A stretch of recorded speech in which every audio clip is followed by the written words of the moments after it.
Hi, ನಾವಿವತ್ತು ಮಾಡೋಣ ಕಡಲೆಬೇಳೆ ಬಿಸಿ ಬಿಸಿ ಹೋಳಿಗೆ. ಇದನ್ನು ಹೇಗೆ ಮಾಡೋದು ಅಂತ ನಾವಿವಾಗ ಫಟಾಫಟ್ ಅಂತ ನೋಡೋಣ ಬನ್ನಿ. ನಾನಿವಾಗ ಇದನ್ನು ಮಾಡೋದಕ್ಕೆ ಮೇಯ್ನಾಗಿ ಸ್ವೀಟ್ ಬೇಕು. ಸ್ವೀಟ್ ಅಲ್ವಾ ಮಾಡ್ತಿರೋದು, ಅದಕ್ಕೋಸ್ಕರ ನಾನು ಇಲ್ಲಿ 3-4 ಬೆಲ್ಲದ ಅಚ್ಚು ತೊಗೊಂಡೆ. ಮತ್ತು ಇದಕ್ಕೆ ಘಮ ಘಮ ಅನ್ಬೇಕಲ್ಲ, ಅದಕ್ಕೋಸ್ಕರ ಏಲಕ್ಕಿ ಕಾಯಿನೂ ತೊಗೊಂಡೆ.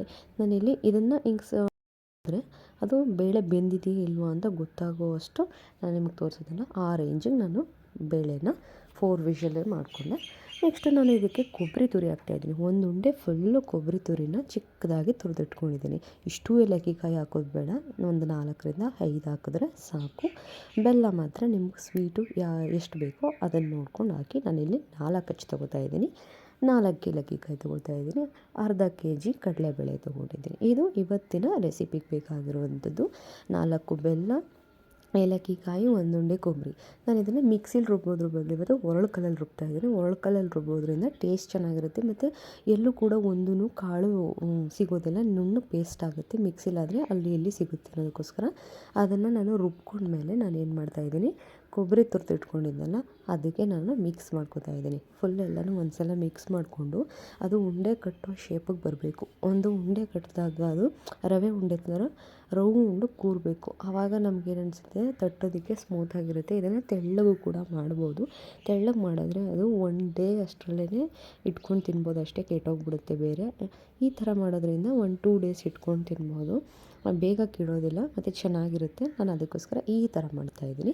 ನಾನಿಲ್ಲಿ ಇದಾದಮೇಲೆ ಮೇಲ್ಗಡೆ ಬೇಕಲ್ಲ ಅದು ಹೂರಣ, ಅದನ್ನು ರೆಡಿ ಮಾಡ್ಕೊತಾ ಇದ್ದೀನಿ. ಇದಕ್ಕೆ ನಾನು ಅರ್ಧ kg ಮೈದಾ ಹಸಿಟ್ಟು ಮತ್ತು ಚಿರೋಟಿ ರವೆ ಮತ್ತು ಎಣ್ಣೆ, ಸಾಲ್ಟು, 1 ಟೇಬಲ್ ಸ್ಪೂನಷ್ಟು ಸಕ್ಕರೆನ ಹಾಕಿ ಮಿಕ್ಸ್ ಮಾಡಿ, ಎಣ್ಣೆನ ಹಾಕಿ ಒಂದು ಪ್ಲಾಸ್ಟಿಕ್ ಕವರಲ್ಲಿ ಮುಚ್ಚಿ ಒಂದು 4-5 ಅವರ್ ಬಿಟ್ಟರೆ ತುಂಬ ಸ್ಮೂತಾಗಿ ಬರುತ್ತೆ. ನಾನಿಲ್ಲಿ 4-5 ಅವರ್ ಬಿಡಲಿಲ್ಲ, 2 ಅವರ್ಸ್ ಏನೋ ಬಿಟ್ಟಿದೆ. ಅದಾದಮೇಲೆ ನಾವು ಉಂಡೆ ಮಾಡ್ಕೊಂಡ್ವಲ್ಲ ಶೇಪ್ಗಳು, ಅದನ್ನು ಆಲ್ರೆಡಿ ನಾನು ಮಾಡಿ ಇಟ್ಕೊಂಡಿದ್ದೆ. ನಾನು ಎಷ್ಟು ಬೇಕೋ ಅಷ್ಟನ್ನು ಹಿಟ್ಟನ್ನು ತೊಗೊಂಡು ಈ ಥರ ಅದರೊಳಗಡೆ ಹಾಕಿ ನೀಟಾಗಿ ಒಂದು ಸೈಡಲ್ಲೂ ಅದು ಕಾಣಿಸ್ತಿದ್ದಂಗೆ, ಒಳಗಡೆ ಹೂರಣ ಕಾಣಿಸ್ತಿರೋಂಗೆ ಮೇಲೆಲ್ಲ ಫಿಲ್ ಮಾಡಿ ಈ ಥರ ಒಂದು ಮಧ್ಯದ ಹಸ್ತ ಇರುತ್ತಲ್ಲ ಅದನ್ನು ನೀಟಾಗಿ ಈ ಥರ ಪ್ಲಾಸ್ಟಿಕ್ ಕವರ್ನ ಯೂಸ್ ಮಾಡಿದ್ರೆ ಬೇಗ ಮಾಡ್ಬೋದು. ಬಾಳೆ ಎಲೆಯಲ್ಲೂ ಕೂಡ ಮಾಡ್ಬೋದು, ಬಟ್ ಇಷ್ಟು ಕ್ವಿಕ್ಕಾಗಿ ಮಾಡೋಕ್ಕಾಗಲ್ಲ.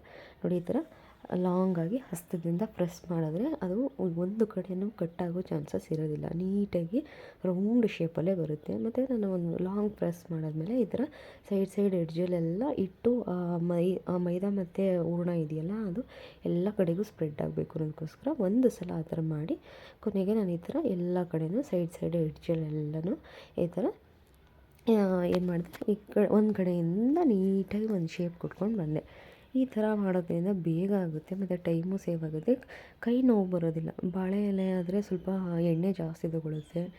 ಎಣ್ಣೆ ಆರೋಗ್ಯಕ್ಕೆ ಅಷ್ಟೊಂದು ತಿನ್ನೋದೆಲ್ಲ ಒಳ್ಳೆಯದಲ್ಲ ಅಂತ ನಾನು ಈ ಥರ ಕವರಲ್ಲಿ ಮಾಡ್ತಾಯಿದ್ದೀನಿ. ನಂಗೆ ಬೇಗ ಆಗುತ್ತೆ, ಇದಿಷ್ಟ ಅಂತ. ನೋಡಿ, ಒಂದು ರೌಂಡ್ ಶೇಪಲ್ಲಿ ಮಾಡ್ಕೋಬೋದು. ನಾನಿಲ್ಲಿ ಆಯಿಲ್ನ ಕಡಿಮೆ ಹಾಕಿ ಬೇಯಿಸ್ಕೊತಾ ಇದ್ದೀನಿ. ಯಾಕೆಂತಂದರೆ ನಾನು ಯಾವಾಗ ಬೇಕೋ ಆವಾಗ ತಿನ್ನುವಾಗ ನಾನು ಏನು ಮಾಡ್ತೀನಿ, ಇದಕ್ಕೆ ತುಪ್ಪ ಅಥವಾ ಎಣ್ಣೆನ ಹಾಕಿ ಬಿಸಿ ಮಾಡ್ಕೊಂಡು ತಿಂದರೆ ಚೆನ್ನಾಗಿರುತ್ತೆ. ಎಣ್ಣೆನ ಜಾಸ್ತಿ ಹಾಕಿದಷ್ಟು ಬೇಗ ಕೆಟ್ಟೋಗೋ ಚಾನ್ಸಸ್ ಇರುತ್ತೆ. ಅದಕ್ಕೆ ನಾನು ಎಣ್ಣೆನ ಕಡಿಮೆ ಹಾಕಿ ಮಾಡ್ಕೊತಾ ಇದ್ದೀನಿ. ನೀವು ಅಲ್ಲೇ ತಿಂತೀವಿ ಅನ್ನೋದಾದರೆ ಎಣ್ಣೆನ ಅಲ್ಲೇ ಹಾಕ್ಕೊಂಡು ಚೆನ್ನಾಗಿ ಬಾಯ್ಲ್ ಮಾಡ್ಕೊಂಡು ತಿನ್ನಿ.